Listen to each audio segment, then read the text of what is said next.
اینجا رادیو ایرآواست و صدای ما را از اتاوا بر روی موج FM ردیف 89.1 و از سایت اینترنتی chu.fm میشنوید. ایرآوا's English edition will begin at 3:45 today and every Sunday on this station. ای ایران ای مرز پرگوهر، ای خاکت سرچشمه هنر، دور از تو اندیشه بدان، پاینده مانی تو جاودان.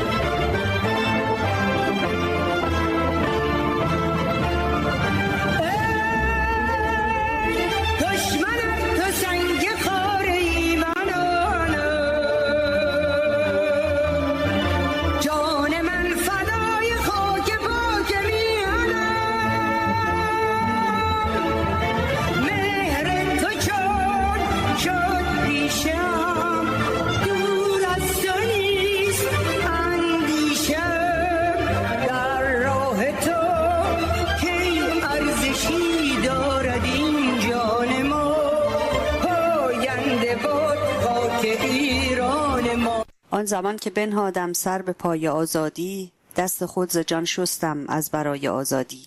تا مگر به دست دارم دامن وصالش را، می دوم به پای سر در قفای آزادی. فرخی ز جان و دل می کند در این محفل، دل نثار استقلال، جان فدای آزادی. فرخی یزدی. با سلام و درود به شما شنوندگان گرامی رادیو ایرآوا. نرگس هستم و برنامه امروز 25 مهر 95 برابر با 16 اکتبر 2016 رو آغاز می‌کنیم.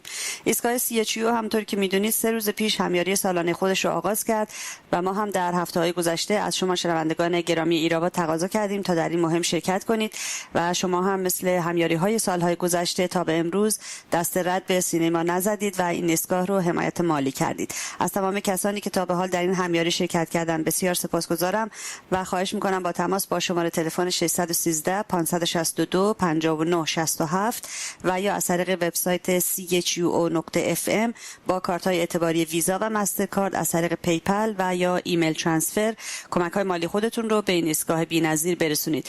البته در طول هفته هم در ساعات اداری میتونید به ایستگاه تشریف بیارید و به صورت حضوری با کارت بانکی خودتون کمک کنید. شماره تلفن استودیو یک بار دیگه 613 562 59 67. پیشاپیش ازتون متشکرم. و اما برنامه امروز پس از تقویم تاریخ و نگاهی به مهمترین رویدادهای هفته در خدمت آقای دیلن کانر، دبیر، ترانه سرا و خواننده آمریکایی و مدافع حقوق مردم سوریه و به زبان انگلیسی خواهم بود. ابتدا تقویم تاریخ.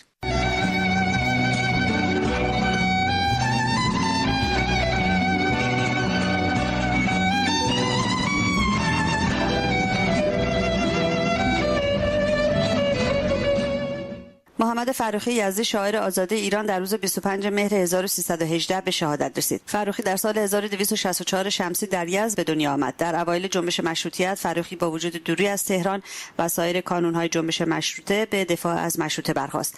وی در زمان احمدشاه قاجار شعری درباره ظلم‌ها و فجایع حاکم وقت یزد زعیم الدوله سرود و رفتار او را افشا کرد که به همین جهت به زندان افتاد. چند ماه بعد فرخی از زندان یزد گریخت و به تهران رفت. یک سال پس از روی کار آمدن رضاخان فرخی توانست با مشکلات زیادی امتیاز روزنامه طوفان را بگیرد، اما این روزنامه در عرض 7 سال 15 بار توقیف شد. فرخی اما هر بار با استفاده از روزنامه‌های دیگری همچون ستاره شرق، قیام و پیکار مقالات خود را انتشار می‌داد. با اوج گرفتن دستگیری آزادیخواهان فرخی ایران را ترک کرد، ولی در خارج از ایران هم به خاطر انتشار افکار آزادیخواهانه بر ضد استبداد و همچنین علیه استعمار انگلیس مورد تعقیب قرار گرفت و ناچار شد از بیراهه با پای برهنه به ایران بازگردد. فرخی به جرم شعرهایی که علیه رضا شاه سروده بود به 27 ماه حبس تأدیبی محکوم شد. سرانجام پس از 2 سال زندان و شکنجه ماموران رضا شاه برای خاموش ساختن فرخی او را به بیمارستان شهربانی منتقل کردند و پزشکی به نام پزشک احمدی با آمپول هوا فرخی را به قتل رساند. در روز 25 مهر 1368 استاد مرتضی حنانه درگذشت. استاد حنانه در 11 اسفند 1301 در خانواده فریخته متولد شد. حنانه در انستیتوی موسیقی واتیکان در زمینه‌های گوناگون از جمله آهنگسازی و هارمونی به تحصیل پرداخت. او در سال 1340 به ایران بازگشت و در سال 41 یک ارکستر سمفونیک به نام ارکستر بزرگ فارابی برای اجرای آهنگ‌های ایرانی در رادیو تشکیل داد. از آثار استاد حنانه میتوان سویت شهر مرجان، کاپریس برای پیانو و ارکستر، خواب یک شیطان کوچک، قطعه توسعه برای پیانو استلو برای نیما یوشیچ، صبر و ظفر برای ارکستر مجلسی با پیانو بهار را نام برد. او ده‌ها ترانه و آثار دیگر را هم به یادگار گذاشته است. یکی از آثار استاد حنانه سرود ایران میهن شهیدان است که آن را شخصا تنظیم، اجرا و ضبط نمود و به سازمان مجاهدین خلق ایران هدیه داد. استاد حنانه در 25 مهر سال 68 به دنبال یک بیماری کوتاه و ممانعت رژیم از خروجش از ایران برای معالجه درگذشت. در روز 30 مهر 1372 مریم رجوی به عنوان رئیس جمهور دوران انتقال در مجلس شورای ملی مقاومت ایران انتخاب شد. مریم رجوی دانشجوی رشته مهندسی متالورژی در دانشگاه صنعتی شریف در 13 آذر 32 در یک خانواده مسلمان غیر سنتی در تهران متولد شد. خواهرش نرگس در زمان شاه به دست ماموران ساواک کشته شد و خواهر دیگرش در زمان حاکمیت آخوندها در حالی که باردار بود اعدام گردید. فعالیت‌های سیاسی او در سالهای قبل از انقلاب 57 شروع شد و رجوی در انتخابات مجلس سال 59 شرکت نمود و 250,000 رای به دست آورد، اما تقلبات گسترده عوامل خمینی مانع از ورود او به مجلس شد. وی در سال 1363 به عنوان همردیف مسئول اول سازمان مجاهدین خلق ایران انتخاب گردید. انقلاب ایدئولوژیک درونی مجاهدین در سال 67 که توسط مریم رجوی به وجود آمد، هدفش مشارکت دادن زنان در سطوح رهبری بود. همینک 1000 زن در شورای رهبری مجاهدین خلق وجود دارند. مریم رجوی در اوایل دهه 70 شمسی مسئله مبارزه با بنیادگرایی را در سطح بین‌المللی و برای اولین بار مطرح نمود و در این راستا فعالیت‌های چشمگیری داشت و توجهات بسیاری را به این مسئله جلب نمود. در جریان حمله 17 ژوئن 2003 دولت وقت فرانسه او و ده‌ها تن دیگر از اعضای شورای ملی مقاومت را دستگیر کرد و در پی استرداد آنها به ایران بود که با اعتصاب غذا و خودسوزی‌های اعتراضی مواجه شد و بالاخره مریم رجوی را در 3 ژوئیه آزاد نمود. پروسه قضایی فرانسه علیه مریم رجوی و مقاومت ایران در 16 اکتبر 2014 به نفع مقاومت ایران به پایان رسید. تحت رهبری مریم رجوی سازمان مجاهدین خلق و شورای ملی مقاومت پس از سالها محدودیت و دستبستگی‌های سیاسی از لیست سیاه تروریستی کشورهای اروپایی، آمریکا و کانادا خارج شدند. در روز 30 مهر 1383 خبرگزاری فرانسه متن توافقی را بین 3 کشور اتحادیه اروپا و رژیم ایران برملا کرد که طی آن اتحادیه اروپا پذیرفته بود که ما به ازای نگه داشتن مجاهدین خلق ایران در لیست تروریستی این اتحادیه، رژیم چرخه سوخت اتمی را به حالت تعلیق درآورد. در سند 3 کشور انگلستان، فرانسه و آلمان آمده بود ما به نگریستن به سازمان مجاهدین خلق ایران، گروه مقاومت ایرانی به عنوان سازمان تروریستی ادامه خواهیم داد. اینک توجه شما را به نگاهی به مهمترین رویدادهای هفته جلب می‌کنم.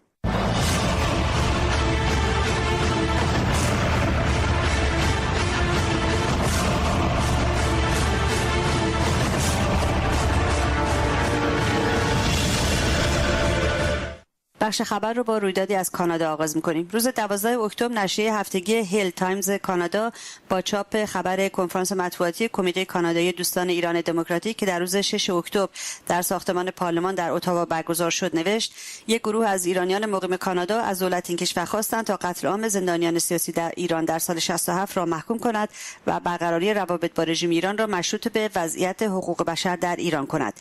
هیل تایمز نوشت قتل عام سال 1988 که در آن هزاران نفر به خاطر مخالفت سیاسی با رژیم کشته شدند به دلیل یک نوار صوتی که در مرداد ماه گذشته علنی شد در کانون توجهات قرار گرفته است.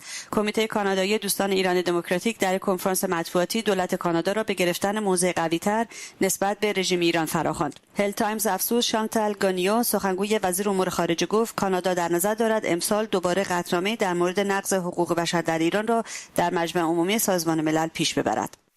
آنتونیو گوترز دبیرکل جدید سازمان ملل متحد در اولین مصاحبه خود بعد از انتخاب دبیرکلی به الحدث گفت: بر دبیرکل سازمان ملل است که به صورت سالم عمل کند که به تمام کشورها خدمت نماید، نه اینکه به یک کشور یا 2 کشور یا 3 کشور و 4 کشور خدمت نماید. امیدوارم که از این اصول حفاظت نماییم. ایادی رژیم در دانشگاه آزاد سرعین در استان اردبیل با نصب بنر در سطح دانشگاه اعلام کردند که با تایید نهاد دفتر فرهنگی دانشگاه به دانشجویان دختری که در محیط دانشگاه چادر به سر باشند 15% برای شهریه هر ترم تخفیف می‌دهد. معاون استاندار همدان روز 17 مهر از فعالیت 136 شورای امر به معروف در ادارات این استان به منظور کنترل هرچه بیشتر زنان خبر داد. الهی تبار افزود معاونت کارمندی ستاد امر به معروف در 4 محور عفاف و حجاب، حقوق شهروندی، بازرسی در خصوص عفاف و حجاب کارمندان و نظارت بر دفاتر خصوصی فعال است. طرح‌های مشابهی در همه استان‌های سراسر کشور در جریان است. چند پیش عالیپور معاون ستاد امر به معروف در استان بوشهر نیز اعلام کرده بود که تا پایان امسال 100 شورای امر به معروف در استان بوشهر ساماندهی می شود. به دنبال انعکاس وسیع شلاق زدن دانش آموزان دبستانی در کرمان در شبکه‌های اجتماعی، کارگزاران رژیم در آموزش و پرورش دانش آموزان و خانواده‌های آنها را تهدید کردند که اگر خبر شلاق خوردن دانش آموزان را تکذیب نکنند برای همیشه از مدرسه اخراج خواهند شد. در هفته‌ای که گذشت مدیر مدرسه چمران در روستای مختارآباد شهرستان رودبار جنوب در استان کرمان 10 تن از دانش آموزان را به جرم نپرداختن 30,000 تومان حق ثبت نام شلاق زده و از مدرسه اخراج کردند. یک دانش آموز دیگر نیز توسط معلمش چنان کتک خورد که راهی بیمارستان شد. قیصر قادری دانش آموز کلاس 5 دبستان جیرآباد بمپور در استان سیستان و بلوچستان به دلیل مصدومیت توسط معلم در بیمارستان ایران شهر بستری شد. روز شنبه 24 مهر بر اثر تیراندازی نیروهای حکومتی در نقاط مرزی در سلاس باباجانی، احمد نظری کولبر ساکن تازه آباد که مشغول جابجایی مقداری گازوئیل بود کشته شد. شامگاه 21 مهر نیز نیروی انتظامی در مکانی به نام بردسوران کاروان کولبران را هدف تیراندازی قرار داده بودند که ابوبکر فیض زخمی شد. روز شنبه 24 مهر نیز یک کولبر دیگر به نام حسن امینی روندی با شلیک مستقیم گلوله ماموران حکومتی به قتل رسید.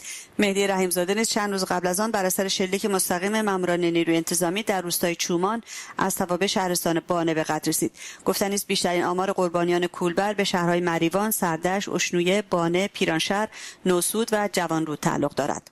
هیومن رایتس واچ روز پنجشنبه 22 مهر در نامه‌ای به رئیس فدراسیون بین‌المللی والیبال از او خواست به دلیل ممنوعیت حضور زنان در ورزشگاه‌ها در ایران از میزبانی رژیم ایران در مسابقات فدراسیون بین‌المللی والیبال جلوگیری کند. این سازمان حقوق بشری جلوگیری از ورود زنان به ورزشگاه‌ها را مصداق تبعیض دانسته و خطاب به آری گارسیا رئیس فدراسیون بین‌المللی والیبال افزوده است اعطای یک میزبانی دیگر مقامات رژیم ایران را در اجرای سیاست‌های تبعیض‌آمیز خود در مورد زنان گستاخ‌تر می‌کند. فدراسیون بین‌المللی والیبال قرار است در هفته‌های آینده میزبانان مسابقات سال 2017 را اعلام کند و رژیم ایران نیز یکی از داوطلبان میزبانی این مسابقات است. به چند خبر اعتراضی توجه بفرمایید. روز شنبه 24 مهر جمعی از دستیاران تخصصی کودکان از شهرهای مختلف از جمله بندرعباس، کرمان، اصفهان، اهواز، تهران در ساختمان وزارت بهداشت رژیم در تهران، کارکنان شرکتی مخابرات از سراسر کشور در مقابل مجلس رژیم، جمعی از مالباختگان مؤسسه پدیده در تهران، جمعی از زندانیان بند 4 سالن 11 زندان گوهردشت کرج، مربیان پیش دبستانی در استان گلستان، شرکت‌های پیمانکاری فولاد اهواز، شرکت‌های یاوران، فولاد جنوب، هما، صنعت کارون، نسیم کارون مبتکر، تک، شفق کاردنا، ایده پردازان و روژان صنعت. روز جمعه 23 مهر مردم شهر سراوان در استان گیلان، روز پنجشنبه 22 مهر مردم روستای کمجان و شهر ترق، بیش از 500 نفر از کارگران کارخانه نشکر هفته، جمعی از مالباختگان شرکت پدیده شاندیز، جمعی از کارگران صنایع فروآلیاژ. چهارشنبه 21 مهر یاران زندانی سیاسی محمد علی طاهری که در اعتصاب غذا به سر میبرد و روز دوشنبه 19 مهر جمعی از مالباختگان مؤسسه موج آبی گلستان دست به تجمع و اعتراض زدند. جعفر عظیمزاده و شاپور احسانی راد، دو عضو هیئت مدیره اتحادیه کارگران ایران به خاطر تشکیل اتحادیه آزاد کارگران ایران و اداره نمودن آن روز 24 مهر بنا به حکم شعبه اول دادگاه انقلاب رژیم در ساوه به 10 سال زندان و فعالیت تبلیغی علیه نظام جمهوری اسلامی به 1 سال و مجموعاً هر کدام به 11 سال زندان محکوم شدند. از سوی دیگر حکم 6 سال زندان اسماعیل عبدی دبیرکل کانون صنفی معلمان ایران توسط شعبه 15 دادگاه انقلاب رژیم به اتهامات اجتماع و تبانی به قصد اقدام علیه امنیت کشور و تبلیغ علیه نظام تایید شد. و اخباری از زندان‌های رژیم. بنا به گزارش کمپین فعالین بلوچ 20 مهر، محمد گرگیج 31 ساله توسط ضربه ماموران امنیتی به وسیله قنداق تفنگ بر سرش جان باخت. ماموران پس از گذشت چند روز و فوت این شهروند بلوچ جسد بیجانش را به سردخانه تحویل دادند. در خبر دیگر حاصل عزیزی اهل روستای غرب سقل از توابع اشنویه پس از بازداشت توسط نیروهای اطلاعاتی مورد شکنجه قرار گرفت و از بازداشتگاه راهی بیمارستان شد. به دنبال درگیری و نزاع بین زندانیان در حاشیه برگزاری مراسم عاشورا در زندان گوهردشت کرج، یک زندانی به نام وحید غلامی بر اثر جراحات وارده به وسیله قمه توسط زندانیان دیگر به قتل رسید. در جریان جشن بعد از مسابقه فوتبال بین ایران و کره جنوبی روز سه‌شنبه 20 مهر 16 دختر و پسر در تهران توسط نیروهای انتظامی بازداشت شدند. رژیم حکم قصاص و اعدام در ملأ عام 2 نفر را در هرمزگان صادر کرد. این خبر را خبرگزاری حکومتی میزان شنبه 24 مهر انعکاس داد. از وضعیت آسور رمضانزاده از فعالان مدنی اهل سقز که اول شهریور سال جاری از سوی ماموران وزارت اطلاعات بازداشت بازداشت‌گردید هیچ اطلاعی در دست نیست. زندانی سیاسی رسول رضوی که از روز سه‌شنبه 13 مهر در اعتراض به شرایط غیرانسانی زندان و بی‌عدالتی‌های انجام شده دست به اعتصاب غذا زد، همچنان در اعتصاب غذا به سر می‌برد. محمد نجفی وکیل دادگستری روز 20 مهر به خاطر پوشیدن پیراهنی که روی آن نوشته شده بود عاشورای 88 توسط نیروهای وزارت اطلاعات بازداشت شد. دادگاه رژیم در شهر اهواز برای عماد بیت مشعل 21 ساله فعال عرب در این شهر حکم 7 سال زندان به اتهام تبلیغ و فراخوان تجمع صادر کرد. رژیم به ازای آزادی برخی زندانیان سیاسی آنها را به استفاده از پابندهای الکترونیکی مجبور کرده است. روز دوشنبه 19 مهر آمنه عیسی‌زاده 21 ساله شهروند اهل سنت بلوچ اهل روستای خرگوشی شهرستان سیریک به اتهام انتقاد از مراسم مذهبی ایام محرم در شبکه‌های اجتماعی بازداشت و به مکان نامعلومی منتقل شد. سازمان عفو بین‌الملل روز سه‌شنبه 20 مهر طی بیانیه‌ای نسبت به اعدام قریب الوقوع یک دختر جوان کرد به نام زینب سکاوند که در زمان دستگیری 17 سال سن داشته هشدار داد. به نقل از عفو بین‌الملل زینب در سن 15 سالگی با فردی ازدواج کرد و بعد از 2 سال در تاریخ 11 اسفند 90 به اتهام قتل همسرش دستگیر و در سال 92 به اعدام محکوم شد. وی بعد از دستگیری گفت پس از آن که از سوی همسرش مورد ضرب شدید قرار گرفته او را به قتل رسانده است. این بود نگاهی به مهمترین رویدادهای هفته. جهت دسترسی به آرشیو ایرآوا لطفاً به وبسایت ما رادیو ایرآوا.com مراجعه بفرمایید و رادیو ایرآوا را هم لطفاً در سایت‌های اجتماعی توییتر، فیسبوک، یوتیوب، ویمیو، گوگل پلاس، ساوندکلاود، پینترست، اینستاگرام و تلگرام دنبال کنید. لطفاً ایستگاه CHO را هم در فیسبوک لایک و در توییتر و اینستاگرام دنبال کنید.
قبل از اینکه بخش فارسی رو به پایان ببریم یک بار دیگه یادآوری می‌کنم که ایستگاه CHO از روز 13 اکتبر همیاری مالی رو به مدت 10 روز آغاز کرده.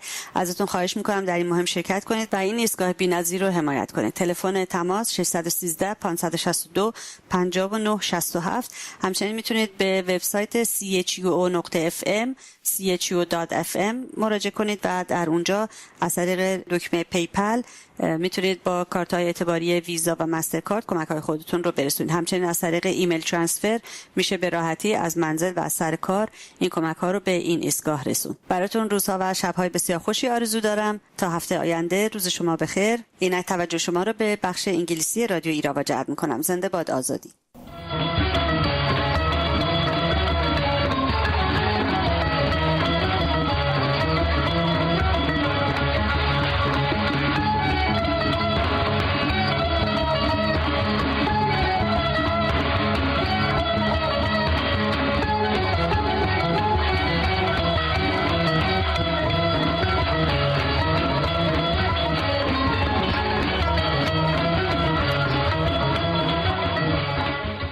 Good afternoon. My name is Nargis and you're listening to Radio Irava on CHUO 89.1 FM, CHUO.FM and radioirava.com. Today is October 16, 2016. CHUO's 2016 funding drive has already started and people are chipping in. Please call 613-562-5967 or visit CHUO.FM to donate. Thank you very much. If you just tuned in to CHUO 89.1 FM, you've noticed that Radio Irava is a bit different today. My guest today is Mr. Dilen Kaaner, an American high school teacher, singer and songwriter. But what makes Dilen stand out is his passion for Syrian people and their cause. Dilen advocates for Syrians through his music and songs, which has touched so many people around the world and especially in Syria. I had the chance and honor to talk to Dilen on the day that Bob Dylan, one of his idols, was nominated the winner of 2016 Nobel Prize in Literature. Hi Dilen, thank you very much for accepting my invitation and welcome to Radio Irava. Thank you for the invite. It's a pleasure to be here. Dilen, I know that you're a teacher, but I'd like to know what role the music plays in your life and how would you define your art? Well, music has always been number one in terms of my passions, in my life. Teaching is right up there, but when it comes down to it, since I can remember, I've loved music and been passionate about music. I grew up in a pretty artistic and musical family and was lucky enough to have very musical neighbors that were next door to me who had instruments and amplifiers and recording equipment. So that was great. They encouraged us. And so every day I have music in my life. So when I'm teaching in my classroom, I bring music into the classroom. I have guitars all over the classroom, and I find ways to incorporate playing music in all areas of my life. What grade do you teach? I teach 9th, 10th, 11th, and 12th grades, so the high school level of Latin, ancient language of the Romans. And I use that as a way to also, through the language, learn about, life in the ancient world, ancient history, ancient mythology, and make connections with who we are today as a human race, and try to have the students locate or identify the similarities that we have to ancient people and yet the vast differences and what we can learn from that. Who was encouraging you to play the music or inspire you? Well, the inspiration, I'm just thinking about a recording I have of myself when I was 2.5 years old singing Stevie Wonder's song, and I was singing it in tune. And so I think I just had it. I don't think anyone in particular put it in me. I think I was born with a love of music. But I was really inspired by the Beatles and Elvis when I was about 7 years old. I saw a documentary about Elvis's life, and I just flipped out. And then I saw a movie called The Complete Beatles, also when I was 7 years old on my VHS player. And I flipped out over that, and I just had to do that. I had to be a songwriter. I wanted to be a rock star and all that stuff, and be like Elvis and look like Elvis with the hair. And that's kind of where it started. I was super inspired by it all. And then Michael Jackson came along, and he blew my mind. And the band Van Halen was always really big. And then Neil Young and Bob Dylan crept in a little later, when I was mature enough to understand that stuff or to appreciate it. And Bob Dylan just won the Nobel Prize in Literature.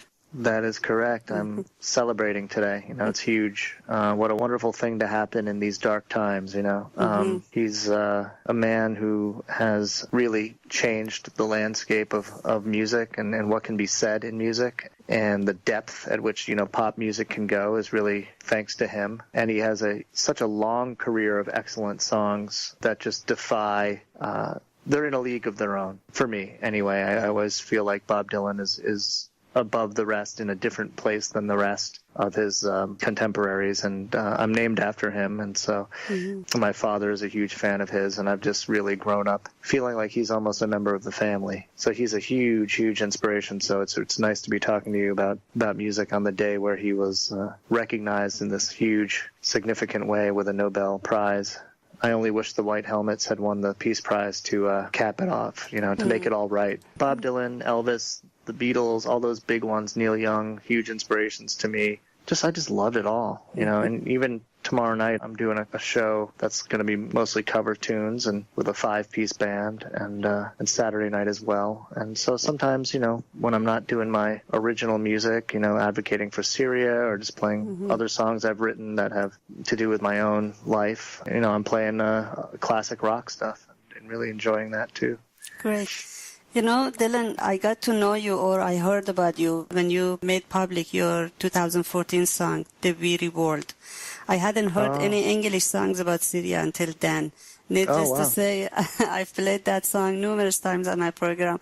But I'd like to know what makes you take such a strong stand and make this kind of music. Well, first of all, thanks for playing it. It's really cool to know that the song has a life beyond where I created it. It has touched so many people. That makes it all worth it. Dreamers of the weary world, it's time that we woke up. There's another king killing his own people. Dreamers of the weary world, it's time that we woke up and ring them bells from high inside our steeple. So, the story is that I am not Syrian. I'm just an American, but I happen to marry a beautiful, wonderful woman from Syria, and her name's Reem. She really opened the door to me learning about her culture. The first thing I learned about it was the music of Fairuz. I remember when I went to eat lunch at Reem's apartment for the first time, and she cooked some Syrian food for me and put on Fairuz, and I loved it. And I was like, who is this, I want to hear it again. I love her too. Yeah, she's kind of like as famous as Bob Dylan is here, right? If you're a Middle Easterner, she's it. And then I met Reem's family as they would come over for our engagement or wedding. And then after we were married in 2007, we went to Syria for a summer. That really opened my eyes to falling in love with the country in a whole new way, and seeing it through Reem's eyes, as she took me around all our favorite places and introduced me to all our cousins and aunties and uncles, and the wonderful food and the love of the family and the air in the country and the mountains and the ocean, and it all really grabbed me, and so that's how I established my connection with Syria and my love for Syria. And then we went back in 2009 for another summer, and that was wonderful. And when I would go there, I'd actually play music there. We'd find gigs for me at a club in downtown Damascus or something. Have you had the chance to go back to Syria after 2011? No. We planned on going to Aleppo in 2011 for that summer, so we were traveling every other summer. But by the time summer 2011 rolled in, it was already too dangerous for us to go, because my wife and her family had been very active on Facebook against the regime, so it wasn't an option for us to go travel there in 2011 like we had planned. Her mother had already been arrested and released, thank goodness. And I have been to the border of Turkey to work with the Syrian refugee children. I did that in 2014. It was amazing, just an amazing experience. It was a beautiful experience and difficult, but I did music classes for some refugee children at a school that you've probably heard of, the Al Salam School. Actually, I did a benefit for that school in Canada last year, which was great. I was supposed to go back this summer, but the day of my flight was the coup in Turkey, and so that got canceled. When you were in that refugee camp, did you talk to children? Did you talk to people about their situation? What did they tell you? What did they want from somebody from U.S.? They didn't seem to want much than just love and acknowledgement. They were so happy that I think a group of people had traveled there. Myself, I was just one of about 30 teachers from around the world who came and from different places. And I think that they were thankful that people cared. I think that they wanted us to know that they need help and that they are fiercely proud of their country and they really, really want to go back. And I think that they want help getting back home. You know, that's really what the kids had to tell me was that, you know, they had seen terrible things. They blame Bashar al-Assad. You know, they would always make sure I knew that, you know, and they would tell me about terrible things they had seen with people being killed and, you know, but how they really missed their home and wanted to go back. And it's got worse since 2014. Dylan, I listened to one of your recordings on YouTube a while ago. I'm talking about A Blind Eye. Oh, yeah. Could you tell us about it and why you wrote that? Sure. Okay, so I remember when President Obama said the United States doesn't turn a blind eye to massacres and genocide. You know, that's not who we are. And I thought, yeah, you're right. You know, that's a good statement. He might have been referring to Libya, but when we intervened there and his logic was, well, we saw there was going to be a massacre and we had to stop it. Gaddafi and his troops were, you know, going to come and slaughter everybody in that part of the country. And so Obama said, you know, we don't let that happen. That's not who we are. And I agreed with that. And then it came around to Syria, and all of a sudden, later in the Arab Spring, and obviously Syria is more personal to me than Libya because I have family there and I've been there. And I thought, well, all right, well, these people are standing up for their freedom and they're getting shot down and they're getting massacred. Hopefully we'll help in some way and, you know, do the right thing. And we didn't. And it was very painful to watch as my country could do something and didn't. And then, of course, the red line. And when the chemical weapons attack happened, I was sure that we would act. And Obama came on TV and said we would act. He said, I have decided that we need to retaliate for this or, you know, take action. And then he didn't. Unfortunately. Which, you know, really blew my mind and it made me very angry. I'm not a Syrian, and I was very angry when he said that, when he did nothing. Still to this day, I'm very disappointed at him. Yeah. Well, I'm glad you feel that way, too. I mean, I certainly feel that way. And I voted for Obama twice, and I do believe that a lot of what he's done for our country is very good. But his foreign policy and his decisions in the Middle East, I really think have been very poor. And I think he's gone against the advice of most of his cabinet. You know, I think that they all were arguing for more decisive action in Syria, and he said no for whatever reason. And that really made me angry, and that's why I wrote the song A Blind Eye, because he said, we won't turn a blind eye to this kind of genocide. And you know, there's that saying from way back after World War II that no, never again. This will never happen in the world again. And it's happening. And it's happening and right in front of our eyes, and we see it every day. And it's just mind-boggling and heartbreaking how no one's standing up for these people. And I can't get my head around it. So a lot of my music comes from that frustration and that anger. So, yeah, A Blind Eye comes from that. And really, I just wanted to take on President Obama one-on-one and go right down the list. You know, you said you wouldn't turn a blind eye, but you did. And there's a genocide happening, and you're not doing anything about it. And your red line was, I'd say in the song, it was more like a green light. You said we must not turn a blind eye. You said we must not turn a blind eye in the face of a genocide. But you were taking us all for a ride. For the whole world now it's plain to see how empty your words can be. You said the tyrant must step aside. You said the tyrant must step aside. Since then hundreds of thousands have died. Their bodies are washing in with the tide. It's clear that your bark has no bite. I don't know how you can sleep at night. You know, in general, Dylan, when you look at the world powers, none of them are, like, I feel like they are hesitating for something. I don't know what they're waiting for. It's been over 5 years now. Syrian people are being massacred every day. The Aleppo is ruined. I mean, when you see these pictures, it's just shocking. It's heartbreaking. I don't know how to describe it, but it's not human to look at these and do nothing.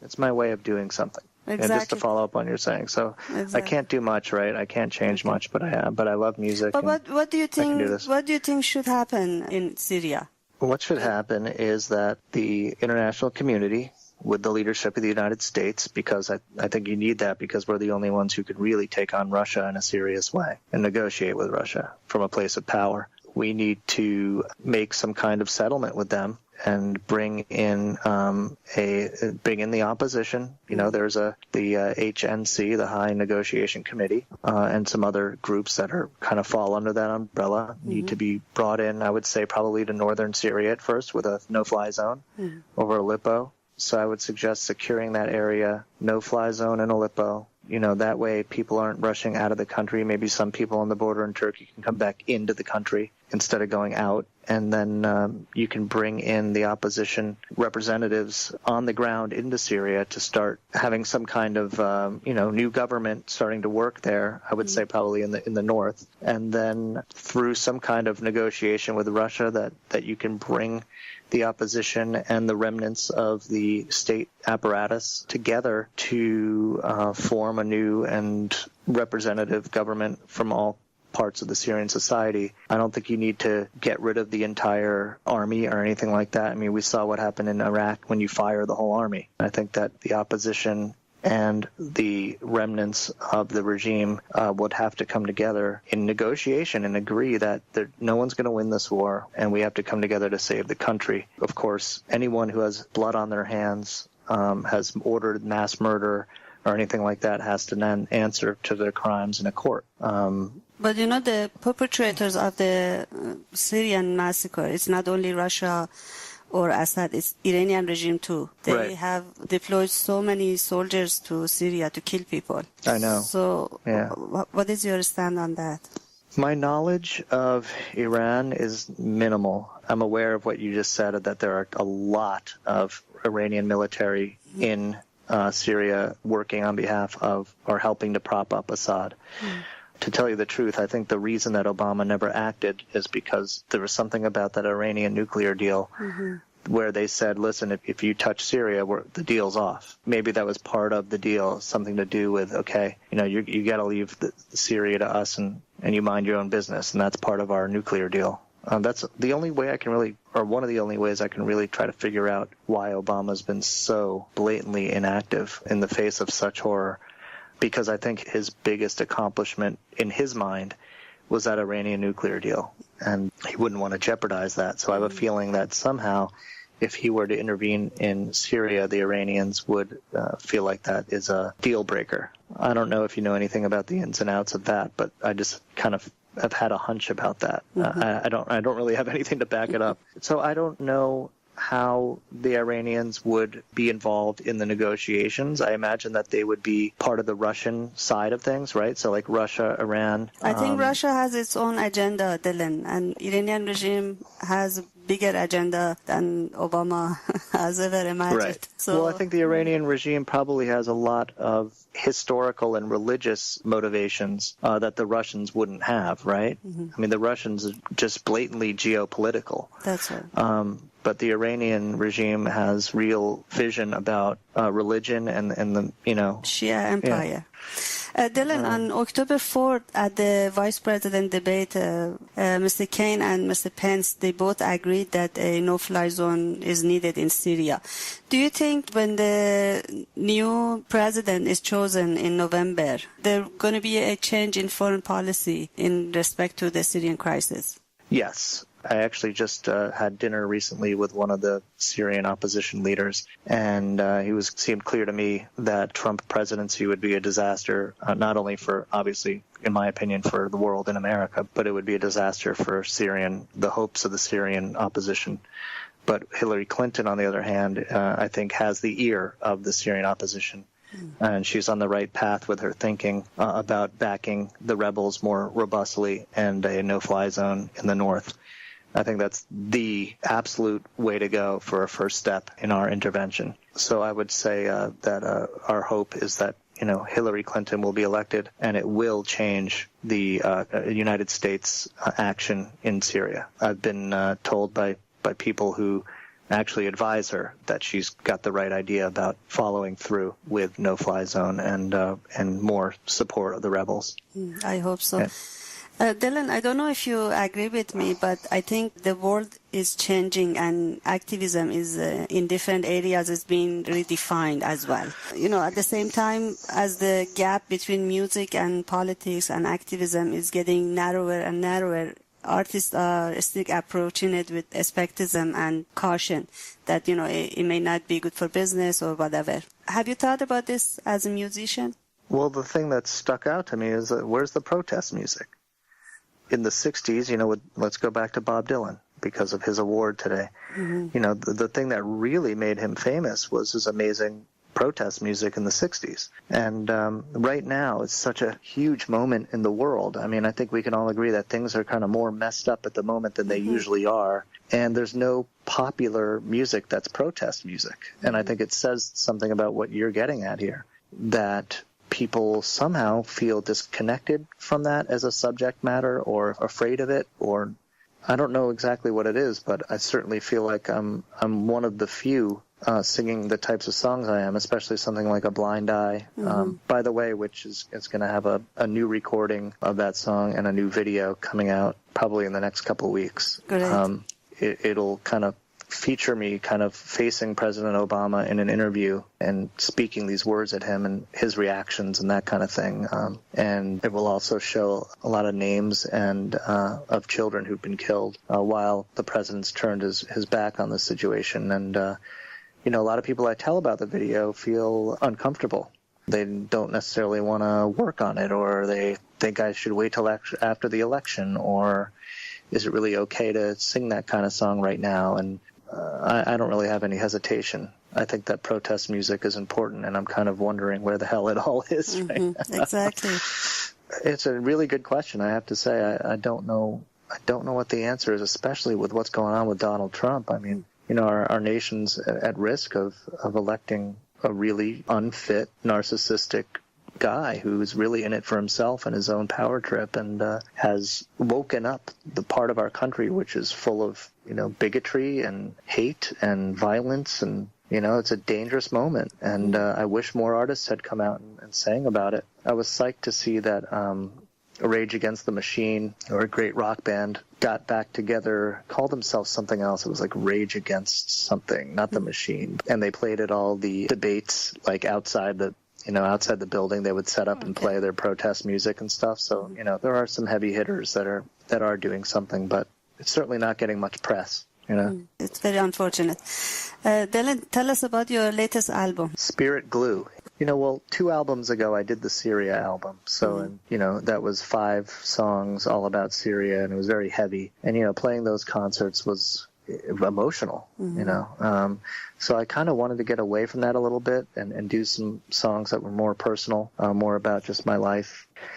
But the last song, If You Want Peace, Prepare for War, is not very personal. It's still, you can't get away from it. No, I know. Well, I was going to say, now the Syrian issue, because it's getting worse, not better, is, you know, it's a part of my life. And so even if I'm not writing a song that's like Weary World, where I'm being very literal about who's doing what and who's to blame for what, I'm still deeply affected by this stuff. So on this record, it comes out in a different way. You know, one of the songs is called All Sides of the Sun, and it's really about my father's experience. He went over to Lesbos in Greece to bring in the boats from Turkey with the Syrian refugees. And, you know, what he experienced there inspired this song, and you know, Aylan Kurdi and inspired this song. So the song's really about being a father and making the decision with your children to put them in a boat and not knowing whether you'll live or die, but knowing that that's your best option and what that must be like. I just think it's like the worst thing in the world, being a parent with a little child and trying to convince the child that it's okay, get in the boat, we're going to be fine, and then you're not. And then it tips over and someone dies. And, you know, my dad was there to experience that stuff firsthand, where, you know, a father came into the shore and literally had just lost a child right out there in the water. So that song is purely inspired by what's going on. And then, as you said, if you want peace, prepare for war, that's really about me getting away from unwillingly growing out of my idealism where, I listen to the Beatles and Bob Marley and Bob Dylan and hear their awesome songs about peace and be inspired that's all you needed to change the world were these songs. And then I grew up and this thing in Syria happens and you just watch the utter horror unleashed every day and these songs don't seem to be doing anything. And in the reality of war and the reality of geopolitical power struggles, that sometimes artistic idealism doesn't cut it. And and then I don't know what the answer is, but I guess I just became less naive and a little more hardened to the reality of the brutality of governments and all that. So that's what that song's about is, these songs are great and artists and idealists are great and they provide so much to the world, but really, is that going to help the next person who's going to get crushed by a bomb in Syria? I don't know. So it's like a moment of confusion and a moment of losing a little bit of my hope. How people are reacting to your new album, Dylan? Well, it's not officially out yet. The people who have the album are people who contributed to its making on Pledge Music, which was a wonderful experience. Hard work, but it's nice to have your fans contribute to the making of your album, helping to pay for it. And so about 120 people did that, helped to support me making the album. And so those 120 people have copies of the album, digital copies. And the response is really cool. I'm enjoying hearing what people's favorite songs are and why. But I have gotten a strong response from that one. That last song on the album seems to stick out. And the first song, Spirit Glue, people seem to really connect with right off the bat. So in terms of a response, so far so good. But, when it officially comes out, I think it'll be easier to tell the response is. I also have videos for every song, so that'll help as well to get the album out there and recognized. Sure. And when will it come out? I'm hoping before the end of the year. Dylan, I know musicians and artists in general, they regard their songs and their creations as their babies, if you will. But if you had to choose two of your favorite songs, that's so true. Which one would it be? I guess I would say Feza Feza. Mm-hmm. Why? Because it meant something to people.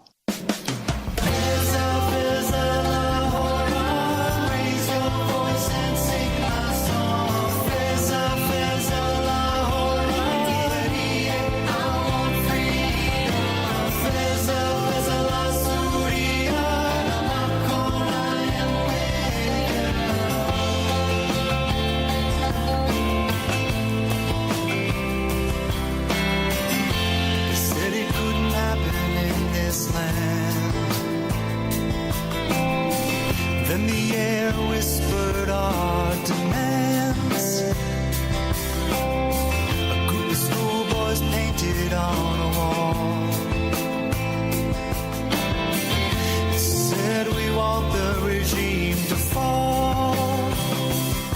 And that was such a gift because I've been writing songs for a long, long time, but that song really meant something to some people, and that's very rewarding to hear people tell me, oh my gosh, when I heard that song, I was so amazed, or I couldn't believe this American guy was singing about us, or for your listeners, I don't know if they know, but this song, Feza Feza, was translated to help in Arabic, and Feza is a word that not all Syrians know. It's from the south, near the Jordanian border, where the villages are where my wife's family originate. People who heard it over there in Syria really thanked me for it, and that's why it's one of my favorites, because I felt a real connection to an audience, and I felt like, wow, I reached them all the way across the ocean. They heard it. They know that I stand in solidarity with them, which was beautiful. Other than that one, I have a song called Love's an Infection that I wrote in 2004.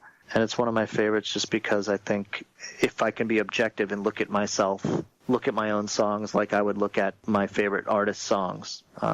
So try to get out of my own way and look at my songs and be like, okay, which one of these really stands out as a good piece of artwork, as a solid quality song? I think that one does. And you can hear it. It's on my website, dylanconnor.com. The album's called Plug In, and the song's called Love's an Infection. And I just think it's a well-crafted song. It was very inspired, and instead of the song being literal, I kind of was painting with the words, trying to paint images with words that suggest what it feels like to go through a really bad breakup. You know what I mean? When a love affair comes to an end and it didn't go the way you wanted and you feel like you're in the dark. So yeah, the title speaks for itself, Love's an Infection. Dylan, for the last question, are your kids interested in music at all? Yeah, my daughter Faye, my daughter's name is Faye, funny enough. Oh, wow. Nice. So, I was named after Bob Dylan, and so my daughter is named after a great singer, too, Faye. She loves to sing. She writes some lyrics sometimes, and she plays on the piano a little bit. And last night I was singing to her a James Taylor song at bedtime. Good night, you moonlight ladies. Rock-a-bye, sweet baby James. Deep greens and blues are the colors I choose. Won't you let me go down in my dreams and rock-a-bye, sweet baby James? She wanted me to sing that to her, and she started singing along with me. I've been singing it to her since she was a baby, so it was a really beautiful moment to hear her kind of join in with me and want to hear it. So I think, I'm constantly providing music, whether it's at bedtime or in the car or she comes to a concert. And then my boy Jude is 3, and he likes to sing too. He likes the Beatles. He wants me to sing Strawberry Fields Forever all the time. That's nice. Dylan, Thank you so much for your time. It was a real pleasure and treat for me to talk to you, and I hope you see peace in Syria very, very soon. Thanks so much, and I hope you edit the heck out of this interview because I rambled so much. Good luck with your performance tomorrow. Is it tomorrow night? Tomorrow night I got one, and then Saturday night I have one, and I could use the luck. Thank you. It's my pleasure. Thanks so much for having me. Paul McCartney said, let it be. That ain't gonna work for me. The call to action can't be ignored. If you want peace, you better prepare for war. Bob Dylan said the answer's blowing in the wind. That won't help to save my dying friend. It don't help to even the score. If you want peace, you better prepare for war. It's true now, and it was true before. From the Roman kings to the U.S. Senate floor. John Lennon said, give peace a chance. That might be the most noble stance, but it don't help to clean the blood off the killing floor. If you want peace, you better prepare for war. It's true now, and it was true before. From the walls of Troy to that Manhattan Island shore. Bob Marley said, one love, one heart. That's an ideal achieved in art, but it ain't the world outside my door. If you want peace, you better prepare for war.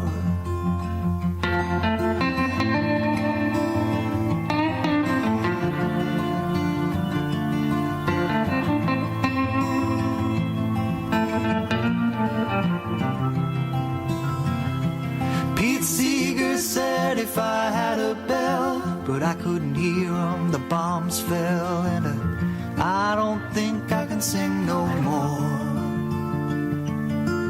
If you want peace, you better prepare. If you want peace, you better prepare. If you want peace, you better prepare for war. What you heard was my conversation with Dylan Kaaner. To listen to this interview again, please visit radioiirawa.com or go to chuo.fm and follow the links to our website. Please subscribe and follow Irava on YouTube, Vimeo, Twitter, Google+, SoundCloud, Pinterest, Instagram, Telegram, and like us on Facebook as well. Please like CHUO on Facebook, follow it on Instagram and Twitter too. As a reminder, again, we at CHUO 89.1 FM are in the funding drive mode, if you would, and need your financial contribution in order to run this unique radio station. For those voices not heard anywhere else, such as any of the 10 plus languages we broadcast, CHUO 89.1 FM may be the only place to find local news, meet new members of the community, or host important conversations. Citizens feeling isolated from our community affects the whole city. So CHUO 89.1 FM bridges that gap and strengthens our city by bringing people together. Please pick up the phone and call 613-562-5967 to donate. Thank you very much. And that's it for this edition of Radio ایرآوا. Be sure to tune in to ایرآوا next Sunday at 3 p.m. right here at CHUO 89.1 FM or CHUO.FM. Till then, goodbye and bedrood. And as always, long live freedom and keep your donations coming. Have a great day.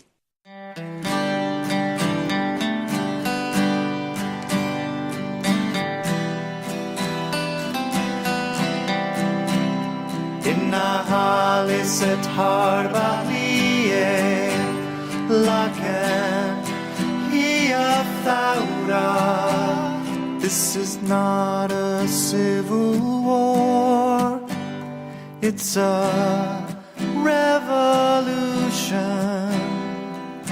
We lift up our voice, the regime drops ammunition. And with our blood, we rewrite the Constitution. This is not a civil war, it's a revolution. إنها ليست حرب أهلية لكن هي ثورة. This is not a civil war, it's a wholesale slaughter, street to street and house to house.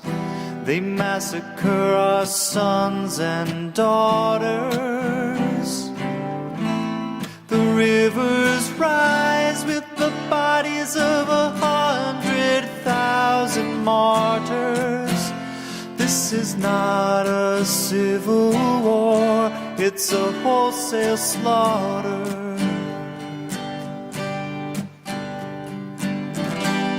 1,000 days, cold and naked in the rain. Sometimes you get numb to the pain, but we will not run for shelter until our country is reclaimed.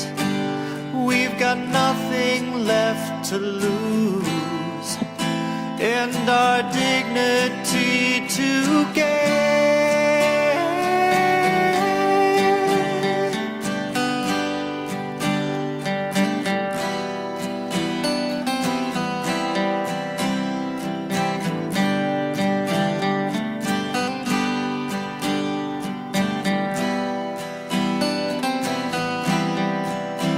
In the beginning we died for freedom, but now we live for retribution. This is not a civil war, this is not a civil war, but it's turned into something more than a revolution. إنها ليست حرب أهلية لكن هي ثورة. إنها ليست حرب أهلية لكن